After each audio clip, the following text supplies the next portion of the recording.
ओम नमः शिवाय। नमस्कार दोस्तों, अनुपमा भक्ति चैनल में आपका स्वागत है। दोस्तों, अभी ना काशी विश्वनाथ मंदिर के शिखर पर एक दुर्लभ सफेद उल्लू 21 अगस्त 2025 को देखा गया था, जो रात के समय करीब 10 बजे के आसपास की घटना थी। उस समय वो आके बैठा था। कहते उस समय काशी विश्वनाथ का शयन आरती चल रहा था। सोमवार की रात लगभग 10 बजे और स्थान काशी विश्वनाथ मंदिर का स्वर्ण शिखर। आप सोच सकते हैं, सोमवार के दिन आया था और वो भी सफेद उल्लू। एक दुर्लभ उल्लू होता है।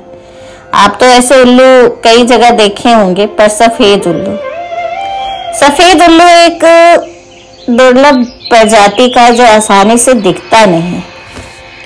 और ये ना माता लक्ष्मी का वाहन माना जाता है। तो अब वो आया, सोचिए, और वो भी मंदिर के शिखर पर बैठा, वो भी सोमवार की रात। सोमवार यानी भगवान भोलेनाथ का दिन। और बैठा भी कहाँ? तो स्वर्ण शिखर पर। इस घटना को स्थानीय लोगों और भक्तों के लिए बहुत शुभ माना गया है। मंदिर के ट्रस्ट के सीईओ ने भी इसे भारत के लिए अच्छी खबर बताया है। लोगों की अपनी अपनी धारणा है। भक्त लोग, पुजारी लोग, सबने इसको महत्वपूर्ण बताया। भारतीय वैदिक परंपराओं में पक्षी उल्लू को देवी माँ लक्ष्मी के वाहन के रूप में जानते हैं। यदि उल्लू का रंग सफेद हो तो इसे अत्यंत शुभ माना जाता है। इसी प्रकार का शुभ संयोग हाल में श्री काशी विश्वनाथ धाम में देखने को मिल रहा है। यहाँ लगातार 2-3 दिन से रोज उसी टाइम उल्लू आता है और उनके स्वर्ण शिखर पर बैठता है। यहाँ बाबा के गर्भगृह के स्वर्ण शिखर पर उल्लू आकर बैठता है।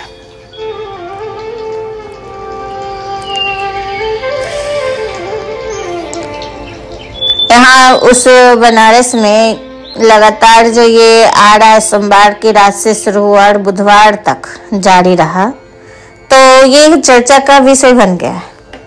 मैं हर जगह इसकी खबर सुन रही हूँ कि काशी विश्वनाथ मंदिर के स्वर्ण शिखर पर 3 दिन तक सफेद उल्लू बैठा। और उल्लू को काशी विद्वानों के अनुसार बाबा विश्वनाथ का दूसरा नाम लक्ष्मी विलास मोक्षेश्वर महादेव भी कहते हैं, तो उनके साथ भी जोड़ा जा रहा है। वो शयन आरती के समय आता है लगभग 10 बजे के करीब, और जैसे ही इस आरती खत्म होती है ना, वो चले जाते हैं। वो जिसे भक्त महादेव को नेमी भक्त बता रहे हैं। वो सफेद उल्लू के दर्शन को लोग सौभाग्य और कानूनी जंग में विजय का संकेत मान रहे हैं। भैया, जो काशी में विश्वनाथ में वास करते रहते हैं, उनके लिए तो बहुत अच्छा संकेत है ये। कानूनी रूप से आप विजय प्राप्त करेंगे। बुधवार को यह सप्तऋषि आरती के दौरान भी देखा गया। मंदिर प्रशासन और विद्वान इसे शुभ संकेत तो मान रहे हैं। हम भी मानते हैं, क्योंकि बचपन से हम भी सुनते आ रहे हैं।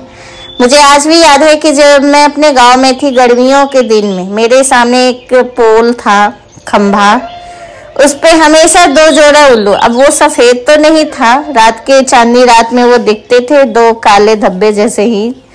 यह लगता था कि हाँ, वहाँ कुछ बैठा है। और जब वो बोलता था तो उससे समझ में आ जाता था कि वो उल्लू, लेकिन वो सफेद नहीं था। अब कभी पास जाकर मैं देखने की कोशिश भी करती थी ना, तो वो उड़ जाता था, रुकता नहीं था। आदमी की आहट सुनते ही भाग जाता था। अभी हम कुछ साल पहले अपने गांव गए थे, तो फिर से मैंने वो उल्लू को देखा था, और ये मेरे लिए शुभ ही हुआ। बहुत सी चीजें मेरे जीवन में बदलाव आया, लेकिन मैं उसे बचपन से ही देखती आ रही हूँ। और उल्लू को माता लक्ष्मी का वाहन मानते हैं। इस घटना की जानकारी की काशी विश्वनाथ मंदिर में उल्लू आ रहे हैं। ट्रस्ट के मुख्य अधिकारी सीईओ विश्वभूषण मिश्रा ने भी अपने फेसबुक अकाउंट के माध्यम से साझा की है। उन्होंने भी लिखा है और उन्होंने भी कहा कि आरती के बाद बाबा के शिखर पर श्वेत उल्लू दिखाई दिए, जो शुभ का प्रतीक माना जाता है और ये काशी विश्वनाथ की विजय का संकेत है। अब क्या होना है नहीं होना वो तो हम नहीं बता सकते, पर ये चर्चा का विषय बना हुआ है। 17 अगस्त को शयन आरती, 18 अगस्त को सायकाल श्रृंगार आरती के बाद आज श्वेत उल्लू महाराज से सप्तऋषि आरती से प्रतिभाग का शिखर कोड पर अपना निर्धारित स्थान ग्रहण कर यही मौजूद भक्तों के उत्सुकता को और भी ज्यादा बढ़ा दिया। 30 अगस्त को अचानक से लोगों ने देखा कि स्वर्ण शिखर पर एक सफेद उल्लू कहीं से आके बैठा, जब उस समय महादेव का काशी विश्वनाथ का शयन आरती हो रही थी और जब तक आरती होती रही तब तक वो बैठा रहा, फिर चला गया। इसका शुभ संकेत लोग मान रहे हैं। कहते हैं सफेद उल्लू माता लक्ष्मी का वाहन होता है। क्या आप जानते हैं कि उल्लू देवी लक्ष्मी का वाहन कैसे बना? आखिर क्यों माँ लक्ष्मी ने उल्लू को अपनी सवारी चुनी?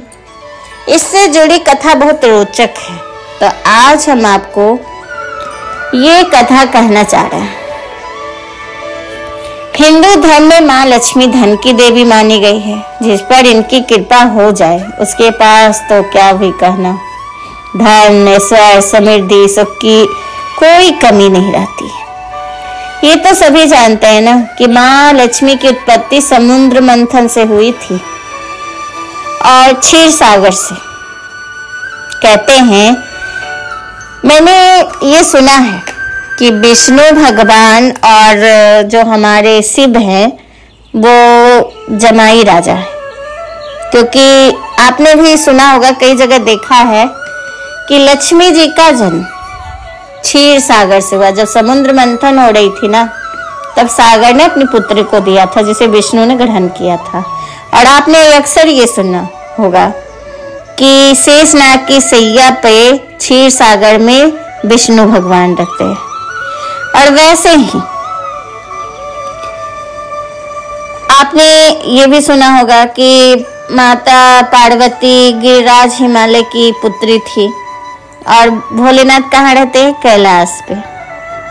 तो कैलाश अब पर्वतों के राजा है हिमालय, तो कैलाश भी तो उन्हीं का हुआ ना, तो वो भी ससुराल में निवास करते। तो ये छोटी सी जानकारी मुझे अच्छी लगी, इसलिए मैंने आपको बता दिया। आगे मैं ये बात कर रही हूँ कि कैसे उल्लू बना माँ लक्ष्मी की सवारी। धार्मिक ग्रंथों के अनुसार संसार की रचना के बाद एक बार सभी देवी देवता धरती पर विचरण के लिए आए थे। सभी देवी देवता अपने वाहनों का चुनाव कर रहे थे, परंतु माँ लक्ष्मी काफी देर तक असमंजस में रही। माँ लक्ष्मी ने अपनी सवारी चुनने के लिए काफी सोच विचार किया। इसी दौरान देवी लक्ष्मी का वाहन बनने के लिए सभी पशु पक्षी में कोई होड़ मच गई। लक्ष्मी जी ने ऐसे उल्लू को बनाया अपना वाहन। उन्होंने सोचा, देवी लक्ष्मी ने सभी पशु पक्षियों से कहा कि वह कार्तिक अमावस्या पर धरती पर आएगी और अपने वाहन का चुनाव करेगी। उस समय जो भी पशु पक्षी मुझ तक सबसे पहले पहुंचेगा, मैं उसे अपना वाहन बना लूंगी। कार्तिक अमावस्या पर सभी पशु पक्षी आंखें बिछाए लक्ष्मी जी की राह निहारने लगे। पर अमावस्या की काली रात में देवी लक्ष्मी धरती पर पधारी। तभी उल्लू ने काले अंधेरे में भी अपनी तेज नजरों से, क्योंकि उल्लू तो रात में भी देख लेता है ना, वो रात को भी आराम से देखता है, पर सारे पशु पक्षी रात को नहीं देख सकते हैं। कुछ ही जो होते हैं जानवर जो रात में भी देखते हैं। तो यही हुआ, जब माता लक्ष्मी धरती पर आई तो उल्लू ने काले अंधेरे में भी अपनी तेज नजरों से उसने देख लिया और तीव्र गति से उनके समीप पहुंच गया। इसके बाद लक्ष्मी जी उल्लू को अपना वाहन स्वीकार किया। माँ लक्ष्मी को तभी से उल्लूक वाहिनी भी कहा जाता है। भारतीय संस्कृति में उल्लू को लेकर कई मान्यता है। कहीं से धन संपत्ति का प्रतीक माना जाता है तो कहीं उसे अशुभ भी कहा जाता है। उल्लू के गुणों की बात करें तो उसकी दृष्टि बहुत तेज होती है, रात में देख पाने की क्षमता है, नीरव उड़ान, शीत ऋतु में भी उड़ने में सक्षम है, सुनने की अद्भुत शक्ति है। बताया ना कि मैं 2 कोस से उधर ही रहती थी, बस हल्का सा गेट खोलती थी ना कि वो फुर से उड़ जाता था। कभी पास नहीं जा पाई इतने सालों में। उल्लू बहुत तेज प्राणी होते हैं, उनको पकड़ पाना बहुत मुश्किल होता है और वो निकलता भी है रात में, दिन में तो दिखाई ही नहीं देता है। दीपावली में उल्लू का दर्शन करना ना बड़ा शुभ माना जाता है। लोग ना ढूंढ ढूंढ के उस दिन देखते हैं। मैं भी इंतजार करती थी आज उल्लू दिख जाए। उल्लू को माँ लक्ष्मी का वाहन माना गया, इसलिए उल्लू को देखना बहुत अच्छा माना जाता है। मान्यता है कि उल्लू आर्थिक समृद्धि का सूचक होता है। उल्लू अगर रात में आपको दिख जाता है तो कहते हैं जिंदगी, मतलब अगर आप उल्लू को देख लिए तो फिर कहते हैं कि आपकी जिंदगी खुशियों से भर जाती है। उल्लू के अंदर एक विशिष्ट क्षमता और विलक्षण दृष्टिकोण होता है, सुनने की शक्ति, रात में देखने की शक्ति। वो भीड़ से हटकर और शक्ति की तरह अलग से रहता है। वो सारे पक्षियों के साथ घुल मिल कर वो नहीं रहता है। वो निर्भय रहता है, डरता नहीं है किसे, निडर एकदम। अभी काशी विश्वनाथ में शिखर पर जो उल्लू देखा गया है, उससे लोग यही उल्लू का दिखना एक संकेत लोग मानते हैं। पशु पक्षियों को देखते हैं ना, जैसे अभी जगन्नाथपुरी में आपने देखा कि कुछ दिन पहले कि जगन्नाथपुरी का पताखे को लेकर एक बाज उड़ गया था। तो इससे कुछ अशुभ घटना के बारे में लोग बात कर रहे थे, कुछ शुभ की बात कर रहे थे, और अशुभ तो हुआ ना। फ्लाइट अहमदाबाद का जो हुआ, कितने लोग मारे गए, उड़ान भरते ही इतना बड़ा हादसा हो गया था। अभी महाकाल का भी सुन रही हूँ कि मुखौटा, भांग का मुखौटा टूटकर गिर गया।